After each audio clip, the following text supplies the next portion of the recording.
Evangelio según San Mateo. San Mateo 24. Jesús salió del templo, y cuando ya se iba, se acercaron sus discípulos para mostrarle los edificios del templo. Respondiendo él, les dijo: ¿Veis todo esto? De cierto os digo que no quedará aquí piedra sobre piedra que no sea derribada. Estando él sentado en el monte de los Olivos, los discípulos se le acercaron aparte, diciendo: Dinos, ¿cuándo serán estas cosas, y qué señal habrá de tu venida y del fin del siglo? Respondiendo Jesús, les dijo: Mirad que nadie os engañe, porque vendrán muchos en mi nombre diciendo: Yo soy el Cristo, y a muchos engañarán. Oiréis de guerras y rumores de guerras. Mirad que no os turbéis, porque es necesario que todo esto acontezca, pero aún no es el fin. Porque se levantará nación contra nación, y reino contra reino, y habrá pestes, hambres y terremotos en diferentes lugares. Pero todo esto es solo principio de dolores. Entonces os entregarán a tribulación, os matarán, y seréis odiados por todos por causa de mi nombre. Muchos tropezarán entonces y se entregarán unos a otros, y unos a otros se odiarán. Muchos falsos profetas se levantarán y engañarán a muchos. Y por haberse multiplicado la maldad, el amor de muchos se enfriará. Pero el que persevere hasta el fin, éste será salvo.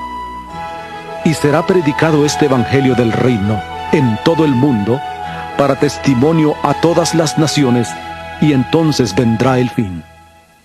Por tanto, cuando veáis en el lugar santo la abominación desoladora de la que habló el profeta Daniel, el que lee entienda. Entonces los que estén en Judea, huyan a los montes. El que esté en la azotea, no descienda para tomar algo de su casa. Y el que esté en el campo, no vuelva atrás para tomar su capa. Pero ay de las que estén en cinta y de las que críen en aquellos días. Orad, pues, que vuestra huida no sea en invierno ni en sábado, porque habrá entonces gran tribulación, cual no la ha habido desde el principio del mundo hasta ahora, ni la habrá. Y si aquellos días no fueran acortados, nadie sería salvo. Pero por causa de los escogidos, aquellos días serán acortados. Entonces, si alguno os dice: mirad, aquí está el Cristo, o mirad, allí está, no lo creáis. Porque se levantarán falsos cristos y falsos profetas, y harán grandes señales y prodigios, de tal manera que engañarán, si es posible, aún a los escogidos. Ya os lo he dicho antes. Así que si os dicen: mirad, está en el desierto, no salgáis. O mirad, está en los aposentos, no lo creáis. Porque igual que el relámpago sale del oriente y se muestra hasta el occidente, así será también la venida del Hijo del Hombre. Porque donde quiera que esté el cuerpo muerto, allí se juntarán las águilas. En el capítulo 23, en la última parte, hay algo muy importante que Yeshua habló cuando, después de haberle exhortado a los fariseos y a los escribas, hizo un lamento por la ciudad de Jerusalén. Entonces podemos ver nosotros qué es lo que le pone triste al Salvador, qué le pone triste a nuestro Creador, qué es lo que hace que se sienta, que haga que se lamente, que cuando se da el mensaje, se advierte, el pueblo es indiferente. La persona muestra una mentalidad de no me importa o no me interesa. Entonces eso sí realmente le hace lamentar. Dice 37, Jerusalén, Jerusalén, 23:37, que matas a los profetas y apedreas a los que te son enviados. ¿Cuántas veces quise juntar a tus hijos como la gallina junta sus polluelos debajo de las alas y no quisiste? He aquí vuestra casa os dejará desierta, os es dejada desierta porque os digo que desde ahora no me veréis hasta que digáis, bendito el que viene en el nombre del Señor. Entonces él hablaba como lamentándose porque este pueblo nunca quiso oír la escritura ni la verdad. Nunca quiso escuchar el mensaje de Dios. ¿Y qué pasó después? ¿Qué ocurrió? Después de eso, Yeshua fue crucificado, después resucitó al tercer día, aparecieron los apóstoles empezaron a ir a los gentiles y el pueblo judío se endureció. Se cerró el corazón y vino después de 70 años la catástrofe, la desgracia, la destrucción del templo y finalmente guerras y guerras y guerras hasta que Jerusalén, Israel desaparecieron por completo. Desaparecieron por completo. Todo recuerdo del pueblo judío desapareció. Recién en el año 48 se establece otra vez el Estado de Israel. Pero la realidad que el Estado de Israel es un Estado, un pueblo ya basado en leyes de este tiempo, ¿no? No es un pueblo realmente basado según la regla de Dios. Por eso aún todavía el pueblo está necesitando realmente redimirse, pero ya es una señal de que estamos llegando en los últimos tiempos. Es una pequeña señal lo que hemos visto. Entonces ese fue el lamento de Yeshua por Jerusalén. ¿Qué creen ustedes que sería el lamento? Si ustedes piensan, Yeshua estaría lamentándose de algo en mi vida, ¿ustedes qué pensarían? ¿Será que algo le causa tristeza? Cuando algo ustedes le causan tristeza a alguien o a alguien le causa tristeza, se sienten mal, ¿no? Si nosotros nos pusiéramos a pensar en qué será que le estamos causando tristeza a Yeshua, ¿qué pensaríamos? ¿Será que yo le estoy causando tristeza, dolor? Y yo puedo pensar que hay tanta gente que no piensa así porque no considera que lo escrito acá es de Dios, viene de Dios. Por eso no considera que es grave. Por eso, como ejemplo, vos podés leerle a alguien todo lo que dice la Biblia y le va a ser igual. Tal vez pero le podés decir algo, hablar, decir grosería y eso sí le va a molestar. Eso sí se va a hacer que se sienta mal, ¿no? ¿Me entienden, no? Entonces las advertencias de la Biblia como que no pesan en nuestro corazón. Eso es lo que Yeshua sentía como pena. Pero fíjense que él mismo le estaba hablando, él mismo le estaba exhortando y ni aún así ellos sentían remordimiento en sus corazones. Quiere decir que él miraba, entonces a pesar de todo lo que hicimos por ellos, no pudieron cambiar. Entonces el juicio es eminente en la vida de ellos. La desgracia, la tribulación, la muerte es eminente. Es el mismo corazón que tuvo Jeremías cuando predicaba a Judá en tiempos del rey Nabucodonosor. Hablaba y el pueblo no oía. Inclusive decía, no vamos a creer, no vamos a aceptar tu palabra, no vamos a oír nada. Le era indiferente a las cosas de Dios hasta que vino el juicio final. Mateo 24, estamos ya a punto de, según el texto, de llegar a la fiesta de Pesaj, aunque aquí estamos a 3 meses por ahí, ¿no? O 2 meses. Pero está ya a 2 días de la fiesta de Pesaj. Y ya él ha sido probado por los judíos, por los saduceos, fariseos, por los herodianos, conforme a como la escritura dice que 4 días antes del sacrificio se le examinaba al cordero que iba a ser sacrificado. Él pasó esa prueba entonces. Versículo 1.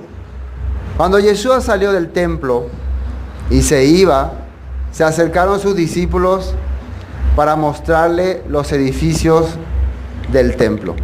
Una cosa que tenemos que entender también, para los judíos, su centro de poder y de confianza era el templo.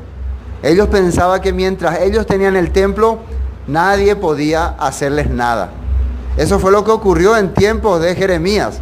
Pero vimos que a pesar de que estaba el templo ahí, Nabucodonosor vino, destruyó la ciudad y destruyó el templo.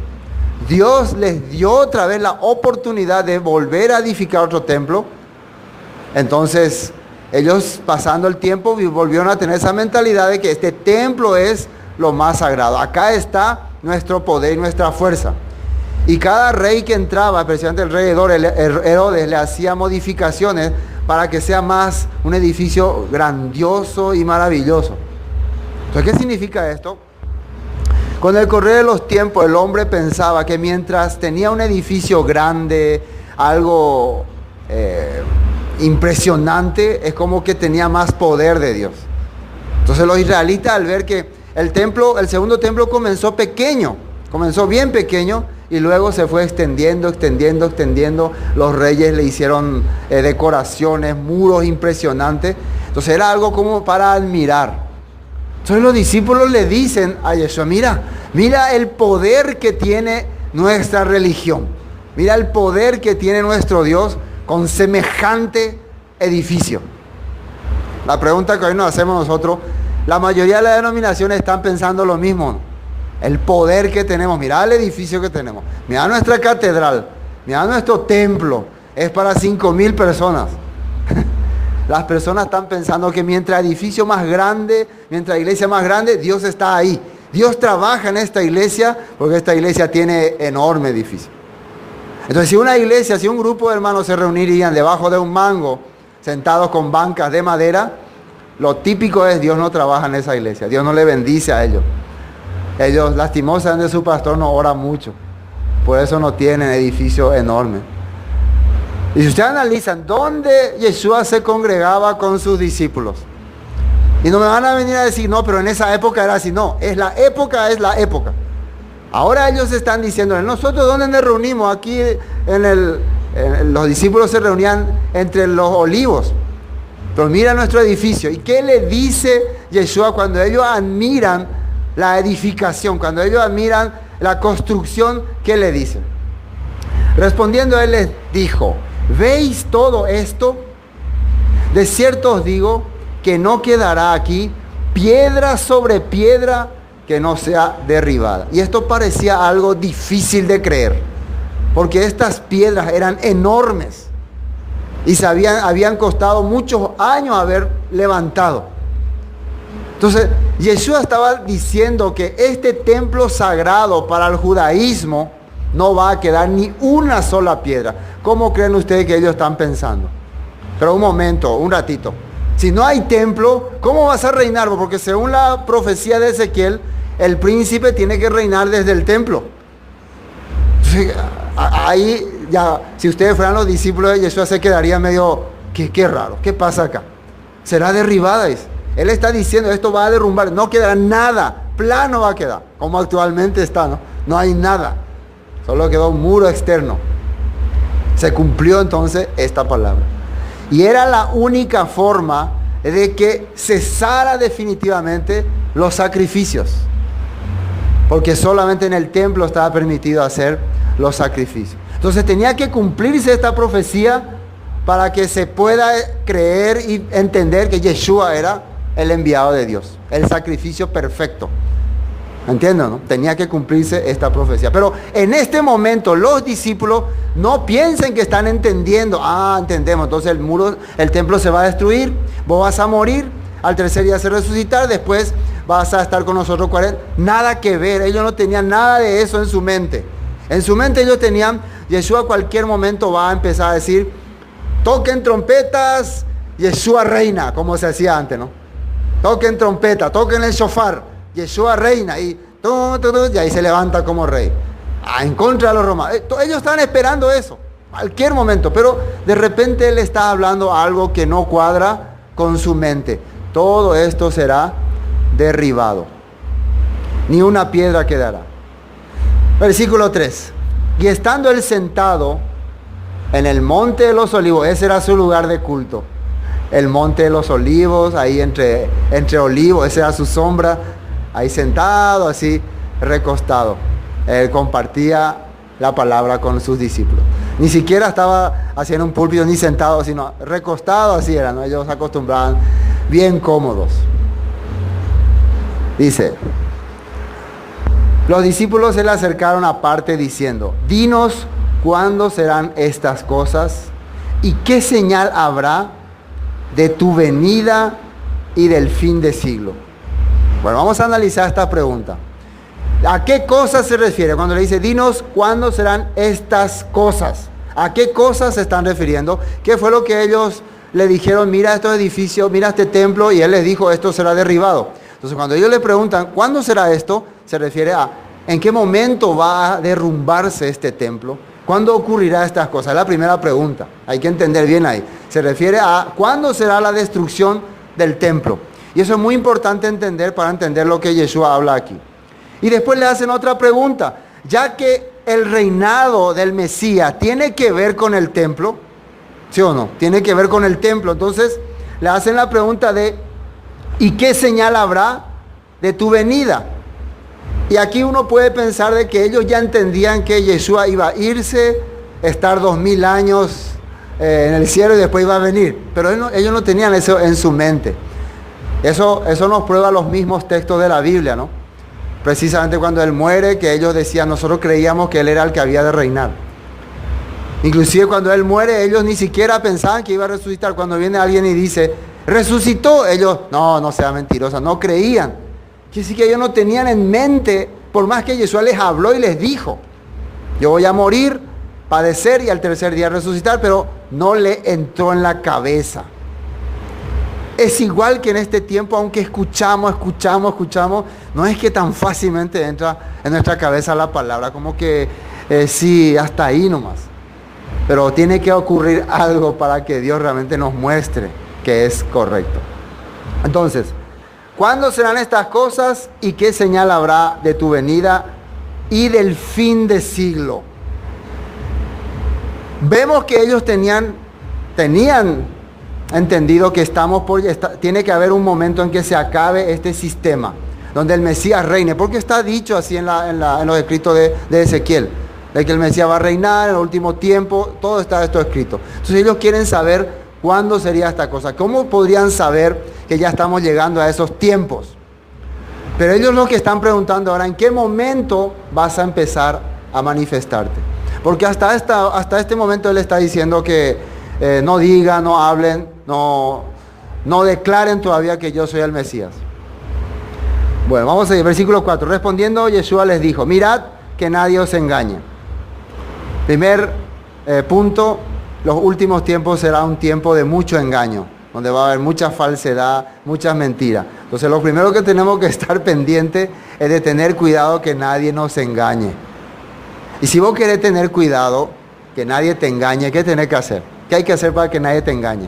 Estar atento, estar pendiente, estar abierto los ojos. Pero si vos vivís religiosamente, ahí con tu religión, crees solamente en lo que tu pastor te dice, o tu siervo, tu iglesia, es seguro que vas a ser engañado. Entonces, estamos en el tiempo de investigar, de analizar, de examinar, de escudriñar, de ver, esto es así, esto no es así, esto es correcto o no es correcto. Pero como la gente ya está como cargada de tanta cosa que el mundo le da, no tiene más paciencia para estudiar las cosas de Dios. Es como que, no, ya los pastores saben, hay que escuchar lo que ellos dicen, y las iglesias saben todo. Nosotros tenemos que ir nomás como miembros, sentarnos, escuchar, amén, gloria a Dios, y volvemos a nuestra actividad. Es fácil ser engañado así, ¿no? Es muy fácil. Es por eso que es bueno, si ustedes leyeron este texto, cada versículo ir, analizar, ver, buscar otra forma, saber si es así lo que dice. Entonces, escapamos de esa posibilidad de ser engañados fácilmente. Entonces, cuídense de ser engañados los últimos tiempos. Dice, versículo 6, y oiréis de guerras y de rumores de guerras. Mirad que no os turbéis, porque es necesario que todo esto acontezca, pero aún no es el fin. ¿De qué está hablando Yeshua ahora? Eso es importante que entendamos. Vamos a ir otra vez a retroceder atrás. Recuerden, empezamos con la maravilla del templo, el edificio grande. Yeshua le dice, esto será derribado. Ellos le preguntan, ¿cuándo serán estas cosas? Primera pregunta. Entonces, arranca ahí, cuídense que nadie los engañe, porque inmediatamente, cuando Yeshua murió, después de que resucitó y pasaron los 40 días después de Pentecostés, los judíos empezaron a crear o a formar líderes falsos. Ustedes pueden mirar algunos escritos de un famoso judío Josefo de esa época, año 33 después de Cristo. Él escribió todos los relatos que ocurrían en esa época. Se levantaba un líder judío, decía, yo soy el Mesías. Y decía, y armaba un ejército y empezaban a ir al ataque, como engañándole a la gente que tenemos que conquistar el Jerusalén y volver a independizarnos. Ese tipo de engañadores se levantaban. ¿Sí me están entendiendo? Gente que decía que era el Mesías y le incitaba a la gente a ir a pelear, a hacer guerra. Esa clase de Mesías ellos buscaban. Entonces, después de que Yeshua muera, aparecerán muchos de este tipo. Entonces, por eso ya le dice, cuidado que nadie los engañe. Porque se levantará, versículo 6, ¿no? Y oiréis de guerras, de rumores de guerras. Mirad que no os turbéis porque es necesario que todo esto acontezca, pero aún no es el fin. Entonces, en el momento en que venga la catástrofe para Israel, para Jerusalén, los judíos van a ser dispersados por todas partes. El muro va a ser destruido. Imagínense, si ustedes ven, hay una película que se llama La caída del templo, la caída del templo de Jerusalén. Es muy buena la película. Ahí muestra que cómo entre ellos se mataban. La ciudad fue sitiada, la ciudad de Jerusalén, por los romanos. Entonces, como ellos ya no tenían alimento, entre ellos se comían sus hijos. Entonces había hambre, había desesperación con toda esa gente. Fue en el tiempo en que los judíos se rebelaron contra los romanos. ¿Por qué los judíos se rebelan contra los romanos? Incitados por estos líderes que se autodenominaron Mesías, o Cristo, o Salvadores. Pero nosotros vemos que en esa época también los cristianos, ¿qué hicieron? ¿Ustedes saben qué hicieron los cristianos en esa época? ¿Alguien sabe que los creyentes en Yeshua qué hicieron en ese tiempo que los judíos se estaban rebelando contra los romanos? Huyeron, corrieron, escaparon. Entonces, ¿cómo le consideraron los judíos a los judíos cristianos? Cobardes, traidores. Ellos no son nuestro pueblo. ¿Por qué ellos huyeron? ¿Por qué ellos escaparon? ¿Por qué ellos no se enfrentaron? ¿Quién les dijo que haga esto? Yeshua le había dicho. Cuando vean a Jerusalén ya a punto de ser hollada, corran, escapen. O sea, no les dijo que enfrenten la dificultad. Porque este castigo que está viniendo sobre Jerusalén ya estaba profetizado. Y si uno conoce la Torah, la ley de Dios, va a saber que el castigo viene por haber quebrantado los mandamientos de Dios. Por eso viene el castigo. Entonces, si vos te querés enfrentar al castigo, entonces vos te estás enfrentando a Dios mismo. Entonces Dios le pidió al que acepta esto, huya, retroceda o ríndase. ¿Se acuerdan del tiempo de Jeremías que él había dicho Jeremías al rey? Ríndete, entréguense. Pero ellos no quisieron hacer. No, ¿cómo el pueblo de Dios se va a entregar? Jamás. Moriremos, pelearemos. Pero ya están destinados a morir. Porque han cometido pecado contra los mandamientos de Dios. Lo mismo estaba ocurriendo entonces en tiempo de los apóstoles de Yeshua. Pero los cristianos estaban por eso esparcidos por todas partes, llevando el mensaje. Mientras los judíos estaban muriendo ahí en Jerusalén. Entonces, esto es lo que van a oír y van a ver, dice. Pero eso todavía no es el fin. Porque ¿qué creen ustedes? Para un judío ver que su templo se destruye, que su pueblo es dispersado, que son todos vendidos como esclavos, que se le cambia el nombre a su país. ¿Qué piensan ellos que ha ocurrido? Es el fin. Se acabó todo. Es lo mismo que sintió Habacuc en el tiempo que veía que Nabucodonosor venía a conquistar Jerusalén. Pero Señor, ¿qué pasa? Esto es el fin entonces. Si Jerusalén cae, si el templo se destruye, es el fin. Pero Dios, ¿qué le dijo? No, el soberbio caerá por su soberbia, pero el justo vivirá por la fe. ¿Qué es justo? La persona que tiene confianza en la palabra, vivirá fiel a la palabra, no importa dónde esté, no importa dónde vaya. El justo, el que tiene fidelidad a Dios, vivirá por la palabra. Otra vez estamos viendo el mismo mensaje a los creyentes. Ellos vivirán haciendo lo que dice la palabra, no importa que venga toda esta destrucción. Entonces, estamos viendo, ¿no?, cronológicamente lo que va a ocurrir. Entonces, Yeshua le está advirtiendo sobre ese tiempo. Es importante entender que acá él está hablando no solamente sobre el tiempo final, sino sobre ese tiempo de gran tribulación que iba a sufrir el pueblo judío, de ese tiempo.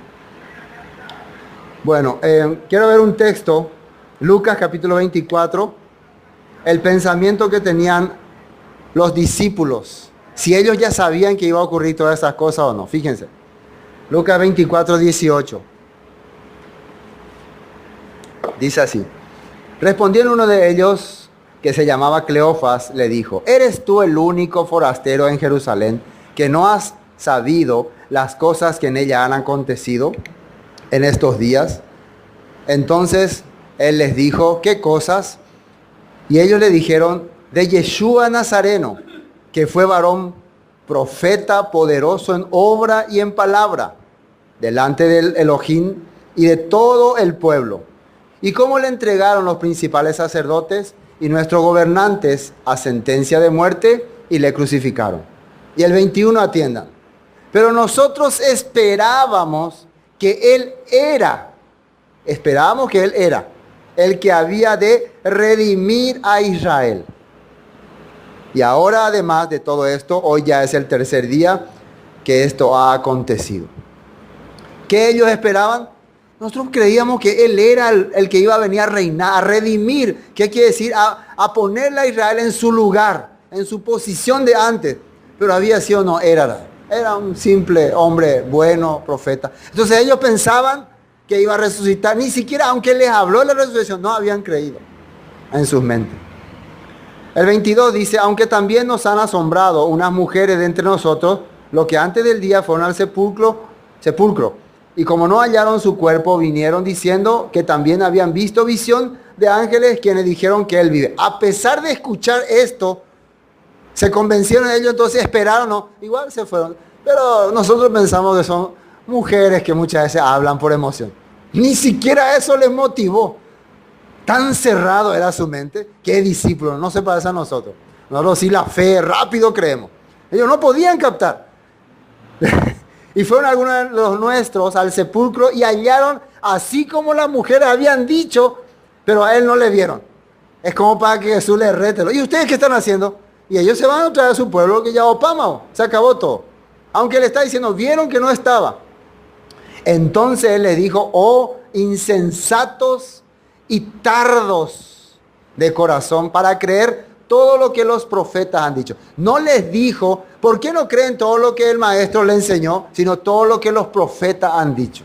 Quiere decir que para que vos puedas creer lo que Yeshua hablaba, vivía, hacía, de verdad, tenías que haber creído en los profetas.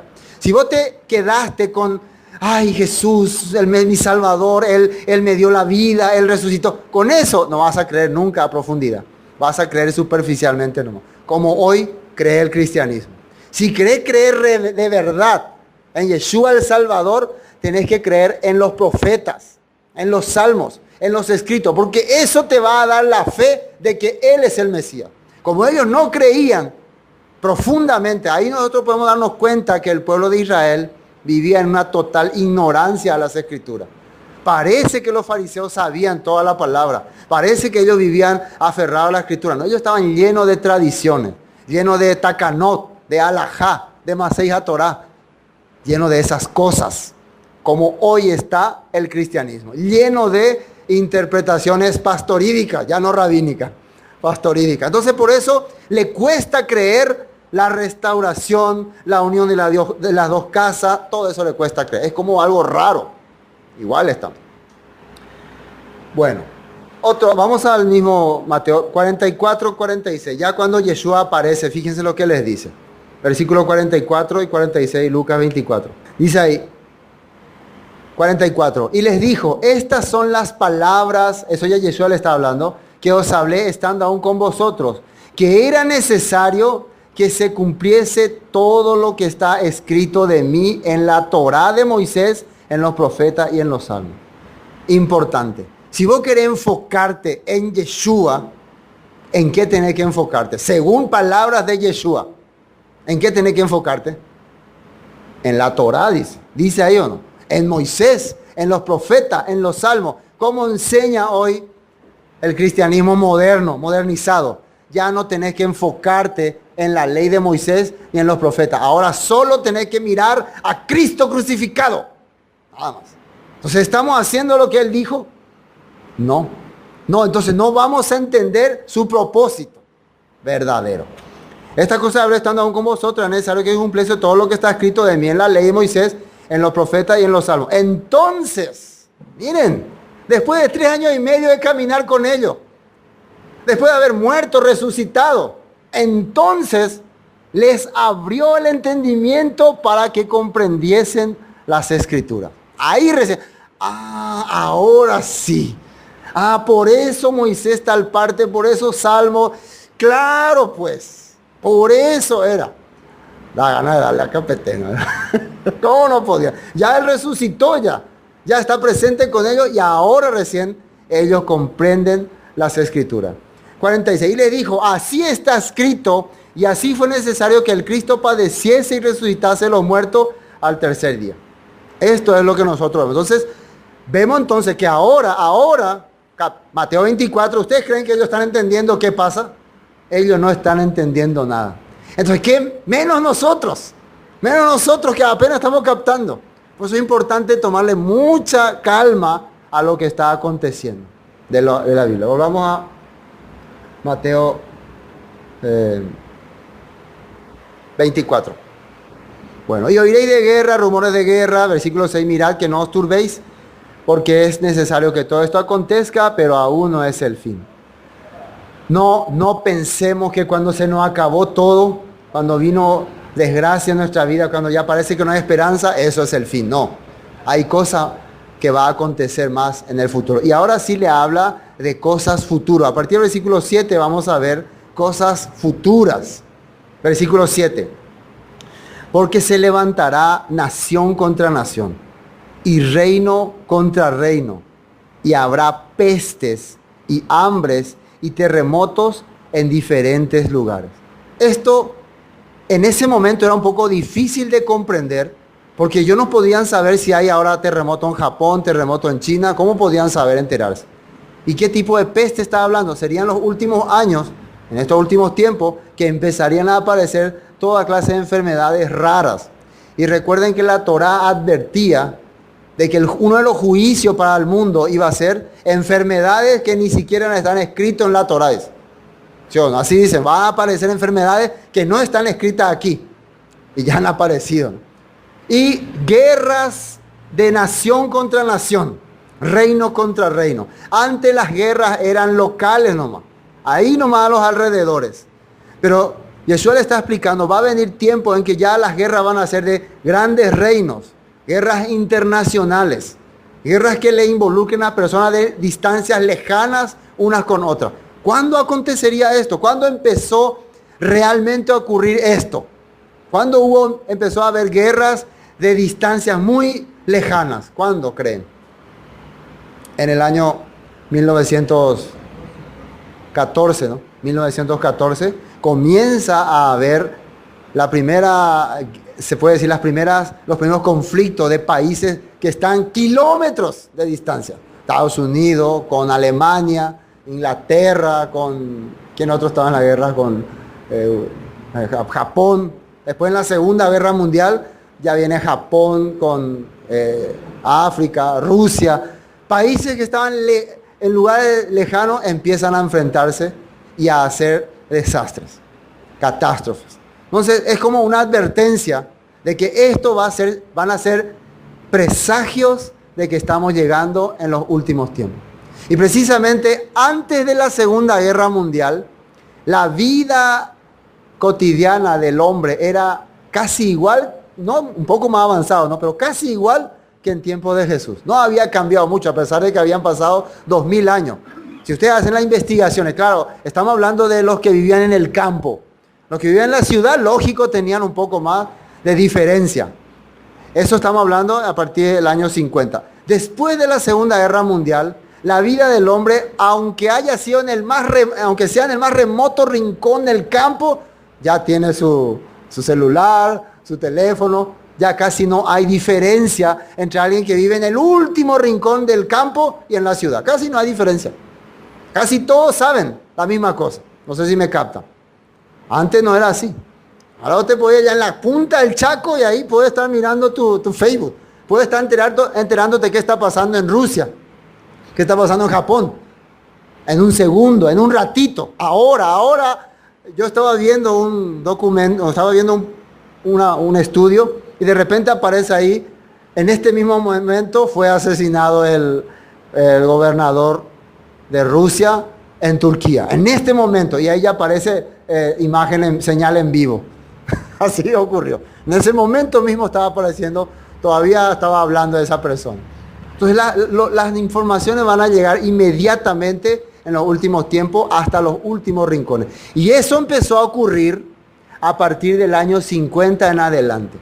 A partir del año 50 en adelante empezaron las comunicaciones a correr rápidamente. Esos son señales de los últimos tiempos. ¿Están viendo? Porque se levantará nación contra nación y reino contra reino, y habrá pestes y hambre y terremoto en diferentes lugares. Pestes, hambres y terremotos, catástrofes. Y todo esto será principio de dolores, comienzo de gran tribulación. Refiriéndose a principio de dolores, se está refiriéndose al el estado que tiene una mujer antes de que nazca su bebé.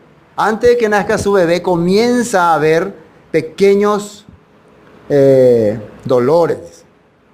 ¿Es así o no es así? Empieza a haber un primer dolor. Entonces dice que si esos dolores empiezan a ser más frecuentes, quiere decir que no, llegó la hora. Ya no hay caso.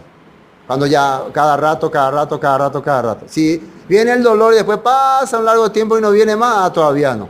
Entonces quiere decir que cuando empiecen a ocurrir estas cosas más frecuentemente, cada momento, si escuchamos que hace 20 años hubo una catástrofe, hace mucho, después hace 10 años hubo catástrofe, después hace 5, después cada año, cada mes, quiere decir que está más cerca, quiere decir que ya está. Ahora nosotros escuchamos casi cada mes tragedia, catástrofe, enfermedades nuevas, quiere decir que estamos cerquita.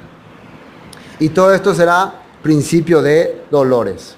Según el profeta Daniel, en los últimos tiempos la ciencia aumentaría, dice, y la gente correría de aquí para allá. Así él dice, ¿no? La ciencia, el conocimiento de todas las cosas va a llegar a un nivel exagerado ya de conocimiento. Pero qué raro, ¿no? En este tiempo que hay un sistema impresionante de conocimiento, es cuando más necia es la gente, cuando más dura es su mente. En el momento que anteriormente era difícil conseguir información de la palabra, pero la gente era más fiel, era más dedicada, tenía más interés de aprender. Hoy en día es tan fácil conseguir información, pero se ha endurecido más el corazón. ¿Qué dice después? Versículo 9. Dice, entonces, cuando empiecen estas cosas, que miren lo que empieza a ocurrir. Os entregarán a tribulación y os matarán. Y seréis aborrecidos de todas las gentes por causa de mi nombre. Recuerden que nombre quiere decir vivencia. En hebreo es Shem. Quiere decir que la gente te va a aborrecer. No porque anda gritando Jesús, te amo Jesús. No por eso. Porque anda clamando a los cuatro vientos Jesús. Porque empezás a vivir lo que Jesús vivió. Empezás a ser diferente que los demás. Por eso te va a aborrecer. ¿Sí o no? No es porque andás gritando a los cuatro vientos Jesús, Jesús, Jesús, Yeshua, Yeshua, Yeshua. Por eso nadie te va a aborrecer por eso. Te va a decir loco nomás. Anda y juicio por una vez. Perdió las muchas letras, le volvieron loco. Así va a decir. Pero cuando empiece a vivir una vida diferente, empieza a dejar lo que al mundo le agrada, empieza a apartarte de la gente que comete pecado, que vive en rebeldía con Dios, ahí sí te van a aborrecer. Ahí sí te van a sentir que eres enemigo. Cuando empieces a darte cuenta del sistema, entonces la gente realmente va a odiarte. ¿Creen eso o no? ¿Creen que es así o no? No, pues tú exageras ya. ¿Qué pico tanto? Entonces, la verdad, lastimosamente, el sistema de educación que se le da a los niños en este tiempo es para desviarle de las cosas de Dios, para llevarle más atrás. Con eso no le estoy diciendo desde ahora sáquenle a todos su hijo del colegio, pero tienen que tener en cuenta entonces, si es una guerra de sistemas, ¿En qué sistema nosotros tenemos que hacer prevalecer a nuestros hijos? En el sistema de la palabra. Pero qué extraño, muchas veces nosotros tenemos más prioridad en el sistema que el mundo nos ofrece que el sistema que Dios nos ofrece. Le retamos a nuestro hijo si no hizo la tarea, pero nunca le preguntamos si está entendiendo la palabra o no. ¿Estás captando el mensaje de Dios? ¿Entendiste lo que escuchamos? Eso como que no es tan importante. No, hiciste tu tarea. Mira, tu tarea. Voy a sacar mi cinto. ¿A qué cinto?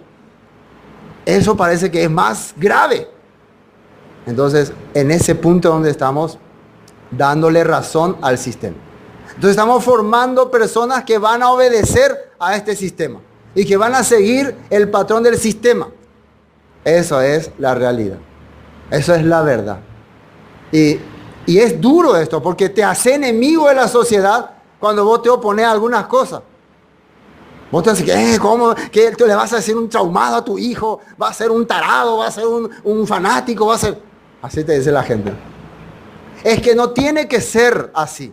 Es que no tiene que ser obligado el niño a no hacer las cosas. Él tiene que entender qué es bueno y qué no es bueno. Él tiene que darse cuenta si es que eso es lo que ha aprendido desde niño. ¿Sí o no? Eso tiene que ser así. Cuando voy a llegar al tema de obligarle a tu hijo es porque no hiciste el trabajo cuando era niño. No le enseñaste correctamente. No le diste la verdad. Viviste flojamente y cuando ya es grande ya es difícil. Ese es el problema. Entonces eso es parte del sistema. Entonces cuando vos empieces a conocer la verdad, la gente te va a aborrecer porque vos no estás de acuerdo. Y hemos visto también en el caso de las celebraciones, ¿no? La Navidad, el Año Nuevo, ¿qué es lo normal? Que adornemos nuestras casas, que pongamos globitos, que hagamos pesebre. Pero cuando no hace eso, ¿cómo te ve la sociedad? Ya anda y juicio veima. Ni curendo veima. Así, como si fuera algo normal. Si el médico te prohíbe comer el chancho, acepta como voz de Dios. Pero si Dios dice, eso no cree. Eso Dios limpió. Dios limpió el chancho para que te enferme y te mate. El doctor sabe más que Dios. Por eso el doctor dice, bueno, si no coma el chancho. Pero Dios había dicho que puede comer. Sí, pero yo, doctor, te digo que no coma. Bueno, voy a hacer lo que vos, doctor, decís, porque vos, doctor, sabe más que Dios. Dios ya había dicho ya eso. Pero nunca le hicimos caso. Nunca le creímos. Y cosas así. Cosas que seguirán. Entonces, para que capten lo que la Biblia empieza a decir. Dice, aborrecido de todos por causa de mi nombre. Entonces ya entienden acá esto de nombre. Nombre no es simplemente andar clamando por los cuatro vientos, Jesús, Jesús, Jesús. Nombre es vivencia, es aplicar, ejecutar, es accionar lo que Él enseñó. Muchos tropezarán, y fíjense, tropezarán entonces, y se entregarán unos a otros, y unos a otros se aborrecerán. ¿Qué es otra de las características? Tropiezo. ¿Quién tropieza? El que está caminando delante de Dios, pero no está prestando atención. No está haciendo un trabajo cuidadoso. Camina nomás. Sí, así nomás. Entonces, cuando vos caminas así nomás, como quien dice, y eso me ocurrió muchas veces, ya me tropecé y me caí, es porque no prestaba atención. Y después, ¿qué sigue? Se entregarán unos a otros. ¿Quién te va a entregar? El enemigo no. Ese que se hacía llamar hermano te va a entregar. Te va a denunciar. Porque va a llegar un tiempo que él ya no va a estar de acuerdo con lo que vos estás haciendo. Ya exagerá, ya será. Hermano, voy a exagerar, ya no hago tanto así. Está bien, pero ustedes ya exageran, ya no. Yo le he denunciado a ustedes. Eso no puede ser más así. No creo que Dios quiera que hasta ese punto lleguemos. Uno tiene que ser un poco liberal también. No puede, así va a llegar al pensamiento. Ustedes ya saben que ahora hasta muchos pastores aceptaron los matrimonios gay, las relaciones gay. Se le da libertad ya a las personas que tienen otro pensamiento fuera de la Biblia, porque hay que abrirse a la mentalidad. Hay congregaciones así. Entonces hoy fulano de tal nos quiere explicar un poco un pensamiento que claro no está en la Biblia, pero nos ayudará mucho a entender realmente el proceso de la evolución y la creación. Y empieza a explicar ahí. En las iglesias ocurre eso. El por qué existe el deseo de un hombre con otro hombre, que eso no es algo tan grave, que hay que comprenderlo, que hay que entrar en la mente de esa persona, que hay que ser más sensible. Entonces se está abriendo ese camino. Entonces escuchan a algunos, piensan, entonces bueno. Entonces imagínense que vos digas, no, esto Dios prohíbe, esto es pecado. Esto es, Dios aborrece estas cosas. ¿Cómo te dirán? Fanático, orgulloso, no tiene amor, no tiene... Ya empiezan a entregarte ya. Entrégalo, agárrenlo, llévenlo, policía, llévenlo. Así va a ser. Después, y engañarán, y muchos falsos profetas se levantarán y engañarán a muchos. ¿Qué es falso profeta? Alguien que dice enseñar la palabra de Dios, pero no tiene esa línea. Enseña la palabra de Dios, pero cuando vos observas la escritura, no va con esa línea. Quiere decir, enseña la palabra de Dios, pero te lleva a otro lugar, te lleva a otra zona, a otro ambiente. Eso dice que va a haber mucho en los últimos tiempos. ¿Qué les parece? ¿Hay o no hay? Escucharon de Melquisedec Gisbert, ¿no? La Jesús mujer. Que Jesús no era hombre, Jesús era mujer. ¿Escucharon eso? Sí, ahí ahora. Y ella es Jesús reencarnada. Y siempre Jesús en la Biblia, ellos inclusive cambiaron la Biblia y le pusieron todo en femenino. Le hacen mujer a Jesús. Y ese grupo es un grupo grande, inmenso. Tiene canales, tiene radio. Y ella es la diosa madre. Ella es la diosa madre. Se llama Melquisedec. Gisbert es su apellido y ella se puso el Melquisedec. En Corea hay otra señora que se autodenomina diosa. Ella es Dios en la tierra y tiene un montón de seguidores. He visto un video cuando la gente de todos los países, de Rusia, de Estados Unidos, vienen y tocan la mano y besan. Y después le pasa el micrófono. Ustedes no saben lo que se siente haber besado la mano de Dios. Besé la mano de Dios, es algo impresionante. Eso en Corea del Sur. Y hay grupos que no se alejan demasiado, ¿no? Que nosotros conocemos muy bien. Que consideran dioses a sus pastores. Que ya les lleva a otro lugar. Eso dice que en los últimos tiempos se levantaría por montones. Y si le hablaría de otros grupos raros, esos son los más raros que he visto hasta ahora. Hay muchos por ahí otros. Imagínense. Y muchos falsos profetas se levantarán y engañarán a muchos. O sea que los engañados van a ser pocos o muchos. Así que no se asombren si ven una denominación o una congregación repleto de miembros. No se asombren. No piensen que eso es la verdad. Porque la Biblia explica que el engaño siempre le agarra a la mayoría. Donde está la mayoría tiene que haber algo que no está bien. No confíen, pero acá se reúnen muchos. Yo creo que ese pastor tiene la verdad, porque muchísimos son sus miembros. Pero ahí donde está ese poquitos, debe ser que ahí no está la verdad. Eso no crean. Donde no hay mucha gente, ahí tienen que pensar, qué raro, ¿por qué no hay mucha gente acá? ¿Qué será lo que hay aquí? Porque normalmente la gente se va por la mentira. Le gusta la mentira. Esa es la verdad. Versículo 12. Esto sí es interesante. Y por haberse multiplicado la maldad, el amor de muchos se enfriará. ¿Qué significa maldad? La palabra maldad en hebreos, anomos, quiere decir contra la ley, contra los estatutos. Yeshua está explicando que en los últimos tiempos el aire de estar en contra de la ley de Dios se multiplicaría, dice. El pensamiento de estar en contra de las cosas de Dios sería abundante. Y por eso quiero volver a ver un texto que ayer vimos, pero vamos a volver a ver. Jeremías 42. Jeremías 42. El versículo 15 por ahí. Jeremías le está hablando a un pueblo que quedó de remanente de los que habían sido enviados a Babilonia. Eran los pobres, los necesitados, que Dios tuvo misericordia de ellos y les dejó en Jerusalén. Pero vino alguien y les dijo, no, Jeremías quiere llevarle a ustedes otra vez como esclavo ante los caldeos. Vamos a Egipto. Yo ya hablé, yo ya hice acuerdo con Egipto, ahí vamos a tener seguridad. Pero ¿qué dice la Torá acerca de Egipto? No volverás a mi pueblo a Egipto. Entonces Jeremías le dijo, no, quédense aquí nomás, no hagan nada. Dios ha dicho que Dios les va a proteger si se quedan aquí. Entonces ellos, ¿a quién le creyeron? Al otro que le dijo, vamos a Egipto, allá hay seguridad. Y miren lo que dice acá. Ahora por eso, oíd palabra del Señor, remanente de Judá. Ahí dice quiénes eran. Así ha dicho el Señor de los ejércitos, Dios de Israel, si vosotros volviereis vuestros rostros para entrar en Egipto y entrareis para morar allá, sucederá que la espada que teméis os alcanzará allí, en la tierra de Egipto, y el hambre de que tenéis temor allá en Egipto os perseguirá y allí moriréis.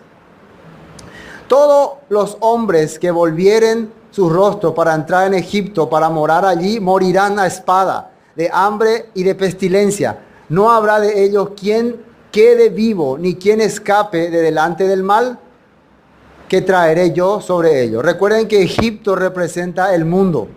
Egipto representa el sistema. Generalmente la gente prefiere volver al sistema, volver al mundo, porque piensa que ahí tiene protección. El mundo me va a proteger. Entonces eso le está advirtiendo. La Torá prohíbe volver a Egipto. Si Dios te sacó de ahí, ¿cómo vas a regresar ahí? Porque así ha dicho el Señor de los ejércitos, Dios de Israel, cómo se derramó mi enojo y mi ira sobre los moradores de Jerusalén, así se derramará mi ira sobre vosotros cuando entréis en Egipto y seréis objeto de execración y de espanto y de maldición y de afrenta y no veréis más este lugar. El Señor habló sobre vosotros, oh remanente de Judá, no vayáis a Egipto. Sabed ciertamente que os lo aviso hoy, porque hicisteis errar vuestras almas, pues vosotros me enviasteis al Señor vuestro Dios diciendo, ora por nosotros al Señor nuestro Dios y haznos saber todas las cosas que el Señor nuestro Dios dijere y lo haremos. Ellos mismos le hicieron llamar a Jeremías, ora por favor y dinos qué quiere Dios que hagamos. Pero ellos querían escuchar lo que ellos tenían en la cabeza. ¿Qué quiere Dios que hagamos? Bueno, Dios quiere que se queden acá y esperen. No, nosotros queremos que nos diga que nos vayamos a Egipto. No, Dios no quiere que hagan eso. Y os he declarado hoy lo que habéis obedecido a la voz del Señor, Dios, ni a todas las cosas de las cuales me envió vosotros. Ahora pues sabed de cierto que a espada de hambre y de pestilencia moriréis en este lugar donde deseasteis entrar para morar allí. Volvamos a Mateo, ya para entender el corazón que tenía el pueblo. Bueno, y por haberse multiplicado la maldad, el amor de muchos se enfriará. ¿Qué quiere decir esto? Ya no va a haber servicio a otro. Amor quiere decir servicio a otro. Ahava, ¿no? Ahava es tener el deseo de compartir, de servir a otra persona, de ayudar a otra persona. Eso va a desaparecer con el tiempo. Nadie va a querer más servirle a nadie. Se pica con servir. Tú ya sabes. Y problema, ese problema. Ustedes saben que el colmo de insensibilidad que va a haber en el mundo va a ser tanto que va a haber a alguien morir ahí. Por favor, ayúdame. No, morite. Así va a ser. No va a tener deseo de ayudarle a nadie. Ojo, eso no es que vamos a ver, los mundanos son así. Eso se está hablando entre los que dicen que creen en Dios. Entre ellos va a haber esto. Esa es la señal del fin. Si ustedes ven que una persona que es mundana, que vive luego en el mundo, es así, eso no es señal del fin. Cuando ustedes vean a los mismos creyentes en Yeshua, que están diciendo que están guardando la Torá y la palabra, hacer así, está llegando el tiempo del fin. Estamos llegando ya al tiempo del fin. Ojo, estamos llegando. Cuando alguien que dice que cree ya en Yeshua, en la Torá, en la palabra, en la restauración, pero llegó al colmo de tener esta mentalidad, estamos en los últimos tiempos. Versículo 13, mas el que persevere hasta el fin, este será salvo. Y acá en otra versión, la versión de Shem Tov, dice, el que aguarde, el que espere, el que tenga paciencia hasta el fin, ese será salvo. Quiere decir, y uno tiene que entender, el que vos vea que gente del mundo está viviendo así, no es que te va a desanimar tanto, ¿sí o no? Te desanima el que vos vea que la gente del mundo lo sea así, no te desanima. Pero el que vos vea gente que vos decía que creía en Dios, que servía a Dios, que hablaba de Yeshua, de Elohim, de la Torá, empieza a actuar así, eso sí te desanima. Eso sí es como para que vos digas, no, voy a tirar ya. por la ventana. Ese que era tu compañero de milicia, tu compañero de lucha, te abandona. Vuelve al mundo. Se burla después de ti. Se ríe. Vos te seguís creyendo en esas cosas. O peor, vive una vida doble. Sabe muy bien que está viviendo en pecado, pero aparenta creyente y no puede decirle nada. Eso es lo que derrumba a todo creyente. Le echa por el suelo. Y Jesús dice que eso van a ver. El mismo apóstol Pablo vio eso. Vio a sus compañeros irse, abandonarle. Él, como dice que estaba en su juicio ante el emperador, solo es. ¿Dónde estaban todos sus seguidores? Le abandonaron. Me abandonaron amando este mundo. Fíjense, decidiendo servir a las cosas del mundo, se fueron. Eso te decae, ¿o no? Entonces acá están algunos jóvenes compañeros aprendiendo la palabra ahí, Jacobo, Josué, Sefer, Leví. De repente van creciendo y uno a uno algunos, no, yo ya no sigo esas cosas, yo abandono. ¿Qué mentalidad le viene a otro? Ay, yo soy el único tonto que sigo con esto. Así va a venir la mentalidad. Ya ve ahí sus amigos disfrutando, ahí un ejemplo estoy dando. Eso te tumba. De eso Jesús está diciendo, pero el que a pesar de eso persevere hasta el fin, coata la salvo. A ver, denme un ejemplo en la Torá de algo que ocurrió así. De alguien que perseveró o de alguienes que perseveraron hasta el fin. Josué y Caleb. Josué y Caleb perseveraron a pesar de que todo el pueblo estaba en contra de Moisés y la ley. Nosotros los comeremos vivos. Pendeta, apedrearlo. Así dijeron ellos, ¿no? Querían matarle. Le aborrecían. Estos dos tipos están locos. Al final, ahora estamos leyendo Deuteronomio 30, ya terminamos Deuteronomio. ¿Quiénes guiaron al pueblo para entrar a la tierra prometida? Josué y Caleb. Ellos fueron los instrumentos que Dios usó para poder llevar a ese pueblo, el pueblo renovado, a la tierra prometida. Quiere decir que el que persevera hasta el fin será salvo. Ese será el que va a encaminar al pueblo renovado hasta la tierra prometida.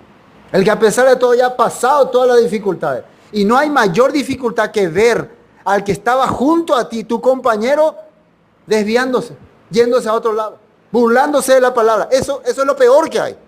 No, vos podés escuchar toda la gente del mundo burlándose y no te afecta. Pero alguien que estaba contigo, que rechaza a Dios, eso sí es golpe duro. Si a pesar de eso superan este proceso, vamos a ver, ¿qué es lo típico de la persona? Le voy a dar qué es lo típico. No, acá antes nos congregamos muchísimo, éramos muchos, pero últimamente ya no viene nadie. Yo parezco el único tonto que vengo y me siento acá. Cuando te llegue ese pensamiento, quiere decir ya está ya en vía de extinción. ¿Sí o no? Vía de extinción. Yo nomás lo que ya creo en esto. Nadie hace más caso, nadie entiende más. ¿Dónde están todos? Y pensá dónde están todos, disfrutando de Egipto. Volvieron a Egipto. Entonces vos qué pensás, ¿y yo qué hago acá? Mejor me voy también, yo voy a perder mi tiempo. Entonces caíste en la trampa del sistema. Pero si lograste vencer estas cosas, sos digno de entrar en el reino de los cielos. Bueno, más el que persevera hasta el fin, este será salvo. Continuemos y terminemos. Y será predicado esta besora, este evangelio del reino en todo el mundo para testimonio a todas las naciones, y entonces vendrá el fin. Una de las características de los últimos tiempos, ¿cuál es? Primero, los creyentes empiezan a enfriarse. Los creyentes empiezan a aborrecerse. Los entre hermanos empiezan a entregar. Y también el evangelio se extiende. ¿No les parece raro esto? El mensaje se extiende, pero el amor está frío. Todo es frío. La maldad se ha multiplicado, pero el mensaje llega hasta los últimos rincones. ¿Qué les parece que está ocurriendo en este tiempo? La enseñanza, el mensaje, el evangelio, no depende de las personas. Está viajando, está yendo hasta los confines por medio de la tecnología, del internet, de los mensajes. Llega, sí o sí llega. Pero la gente está cada vez más fría. Entonces, está cumpliéndose lo que dice acá. El evangelio no va a parar. El evangelio va a seguir. Pero el amor de muchos se enfriará. Pero el que persevera hasta el fin, ese será salvo. Entonces, ¿está correcto o no? Entonces, hoy en día hay información por todas partes, pero fieles casi no hay más. Fieles a la palabra hay poco. Eso es lo que Dios está buscando. Por tanto, y acá consecuencias. Cuando veáis en el lugar santo la abominación desoladora de que habló el profeta Daniel, el que le entienda, y ustedes pueden leer Daniel capítulo 7 y Daniel capítulo 9. Es muy interesante lo que dice ahí. Vamos a ver, Daniel 7:25, ya que habla de lo que dijo el profeta Daniel. ¿Qué va a ocurrir en los últimos tiempos? ¿Por qué tenemos que leerle a Daniel para entender? El que lea, entienda, dice. El 7:25 dice de la cuarta bestia, está hablando de la cuarta bestia, la visión que vio Daniel. Y hablará palabras contra el Altísimo, la cuarta bestia, ¿no? Y a los santos del Altísimo quebrantará y pensará cambiar los tiempos y la ley. Y serán entregados en su mano hasta tiempo y tiempos y medio tiempo. ¿Qué es la característica de los últimos tiempos? La cuarta bestia, el cuarto imperio, va a perseguir a los santos, va a perseguir a los justos y también va a intentar cambiar la ley, los tiempos y la ley. ¿A qué se refiere con tiempos? En otras versiones dice las fiestas bíblicas, las fiestas sagradas. Va a querer quitar. Y también lo que está escrito en la Torah. Pregunta, ¿eso está ocurriendo o no? Este imperio que vino del imperio romano, de Roma salió el catolicismo, del catolicismo salieron las ramas protestantes que siguen el mismo patrón, el patrón de perseguir a los kadosh, a los santos, a los que viven conforme a la palabra y de intentar cambiar los tiempos establecidos por Dios y la Torah. Siguen el mismo patrón. Así que no hay diferencia. Todo esto comenzó con esta cuarta bestia que es el imperio romano y que hasta ahora sigue manifestándose. Ahora capítulo 9, versículo 27. Fíjese lo que dice ahí. 9:27. Y si vamos al contexto del capítulo 9, empieza con que Daniel estaba leyendo al profeta Jeremías. Fíjense, ustedes pueden empezar viendo. Él estaba leyendo al profeta Jeremías y mientras leía se dio cuenta que el tiempo de redención de Israel llegaba, el tiempo en que Dios tenía que cumplir su sentencia llegaba, pero el pueblo seguía duro de corazón. Entonces dice que puso ceniza y empezó a ayunar y empezó a orar. ¿Por qué hizo su ayuno y oración? Porque vio que el corazón del pueblo no cambiaba. ¿Y quién le mostró eso? La palabra, la escritura. Entonces uno hace ayuno y oración cuando la palabra te revela algo. Cuando vos estás sintiendo que el pueblo no cambia y querés con todo tu corazón que cambie. Y después empieza a decir en su oración, hemos pecado, hemos transgredido la ley, no hemos obedecido a los profetas. Ustedes pueden leer todo el capítulo 9. Ese es el contexto. Y ese texto usa ahora Yeshua. Ese mismo texto está usando él. Y dice que leamos para entender. Y si no leemos no vamos a entender. Ahí Daniel nos está aclarando por haber transgredido la Torá. Vino juicio sobre el pueblo, vino confusión. Pero también vino la promesa de restauración. El 27 dice, y por otra semana será confirmada el pacto con muchos. Y a la mitad de la semana hará cesar el sacrificio y la ofrenda. Después con la muchedumbre de las abominaciones vendrá el desolador hasta que venga la consumación y lo que está determinado se derrame sobre el desolador. Eso es lo que está diciendo Yeshua que tenemos que leer. Lo que sería lo que iba a ocurrir en los últimos tiempos. Está hablando de la redención del sacrificio del Mesías, de la destrucción del templo. Todo lo que iba a ocurrir en los últimos tiempos Daniel está explicando. Y después de la confirmación del pacto. Y eso es lo que Yeshua hizo cuando se ofreció, cuando levantó la copa. Confirmó el pacto con su pueblo, con los 12 discípulos. Bueno, vamos a terminar ya Mateo. Ya estamos en varios versículos. Bueno, 15, ¿no? Por tanto, cuando veáis el lugar santo, la abominación desoladora de que habló el profeta Daniel, el que lee entienda. Entonces los que estén en Judea huyan a los montes. Desde este versículo se aplica tanto al tiempo en que iba a ser destruido el templo. Porque ¿qué ocurrió en el templo? Ustedes saben qué ocurrió en el templo. Los romanos empezaron a profanar el templo. Anteriormente los griegos habían profanado el templo. Habían metido ídolos, habían hecho sacrificio de cerdo. Esta vez los romanos empezaron a entrar y a sacar directamente el dinero, según el escrito de Josefo. Los romanos entraban y directamente sacaban el dinero de la ofrenda. Después, cuando hubo la guerra, los rebeldes hicieron su cuartel general en el templo. Empezaron a usar como base lo que era sagrado, ahora ya usaban como cuartel general. Entonces realmente hubo una profanación terrible. Entonces Yeshua le está advirtiendo otra vez, cuando ustedes vean que esto ocurra, y fíjense que el mismo Yeshua vino y entró en el templo, ¿y qué dijo? Ustedes hicieron casa de ladrones de la casa de mi padre. Entonces ya se podía aplicar desde ahí. El templo ya era un lugar profanado. Hasta hoy está profanado. ¿Qué está ahora en el lugar del templo? ¿Qué se ha construido? Una mezquita árabe. Eso se está adorando a otro Dios. Entonces podemos aplicar también a este tiempo y podemos aplicar a ese tiempo que estaba hablando Yeshua. Toda la Biblia es aplicable de esa manera. Entonces, cuando vean estas cosas, cuando vean que se está profanando el templo, ahora todas las naciones quieren hacer acuerdos. ¿Se acuerdan lo último que ¿cómo se dice?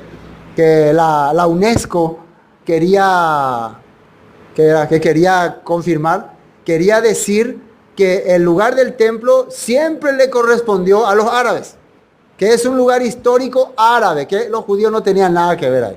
O sea, la misma sociedad, la UNESCO, una organización mundial, ¿no?, de naciones, quería darle el crédito a ese lugar, a lo que están haciendo los árabes, como que es su tierra, como que es lugar sagrado para su Dios. Entonces, ¿qué están haciendo?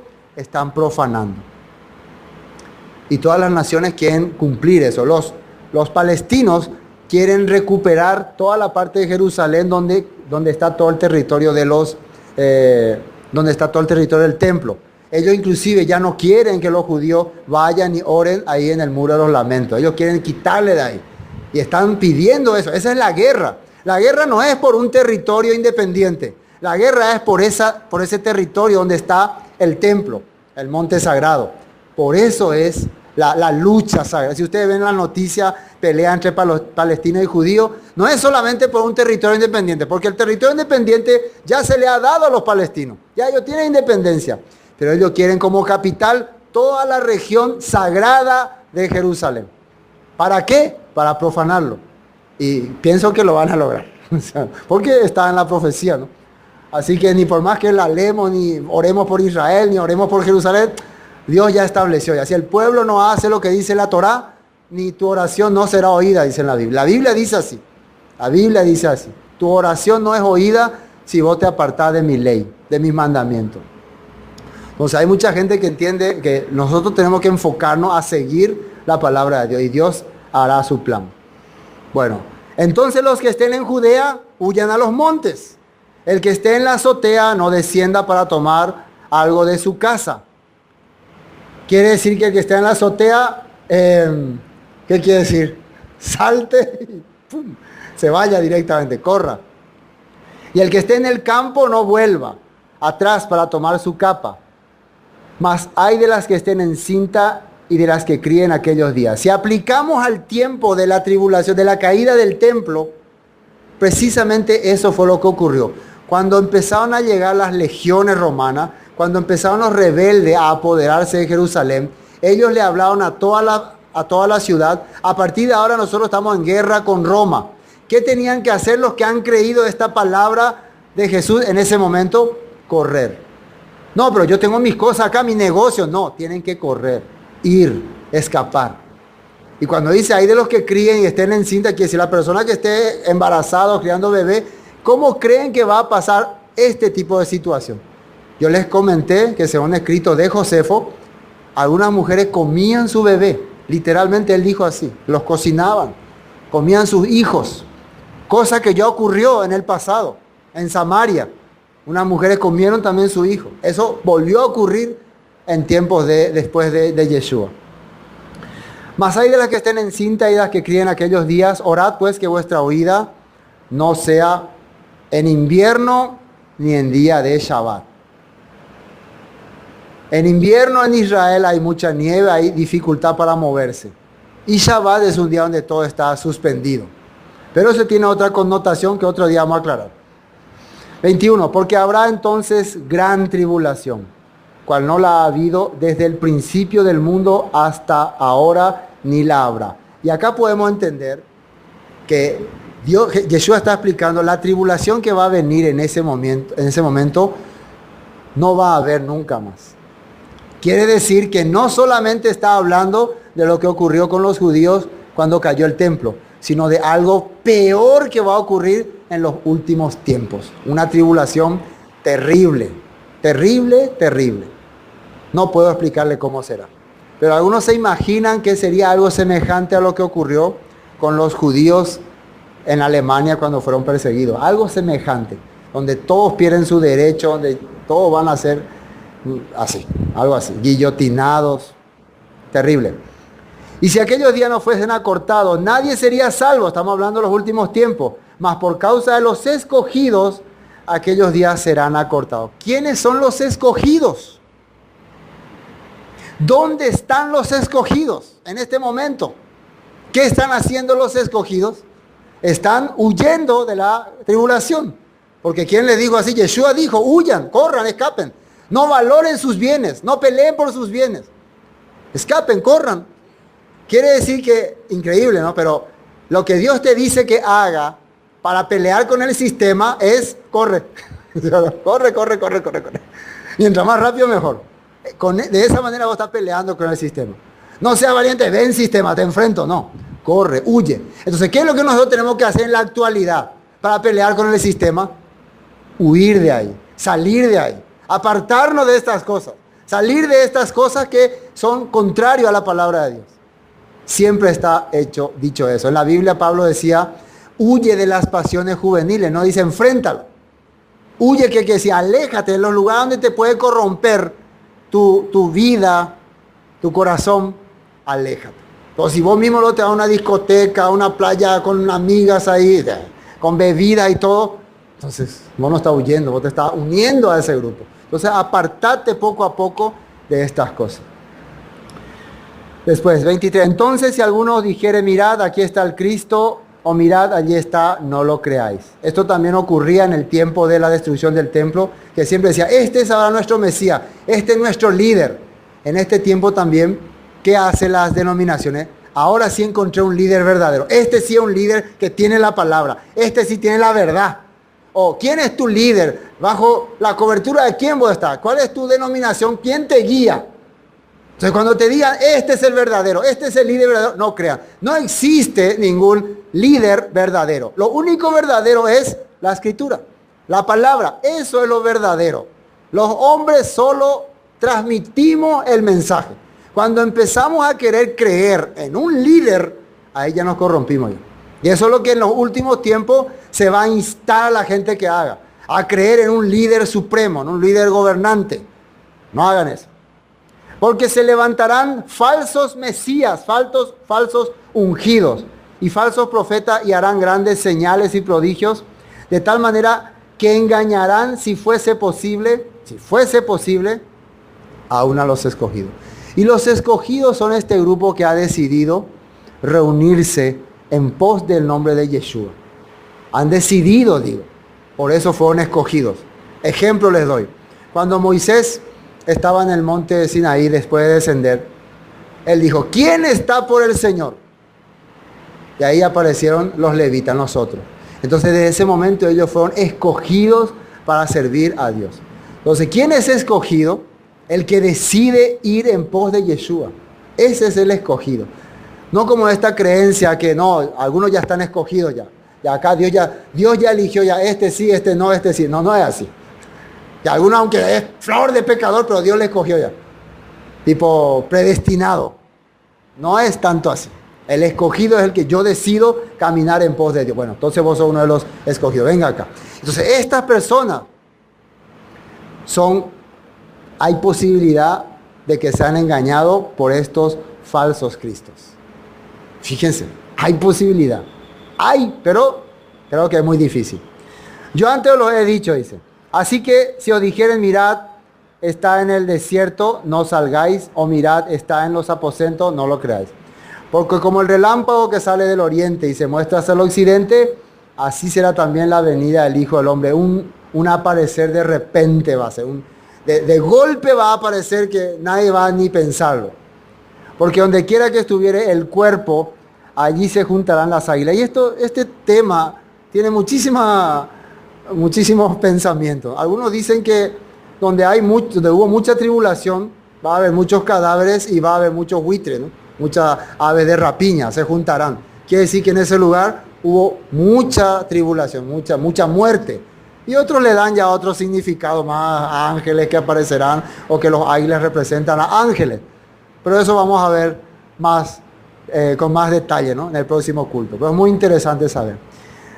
Después de esto viene la aparición del Hijo del Hombre. Y vemos que ya aconteció la tribulación. Aquí nosotros rompemos un mito de que la aparición del Mesías es antes de la tribulación. Porque acá todavía no apareció el Mesías y ya aconteció la tribulación. Pero en el próximo culto vamos a continuar viendo el que aparece el Mesías y recoge a sus escogidos y los lleva.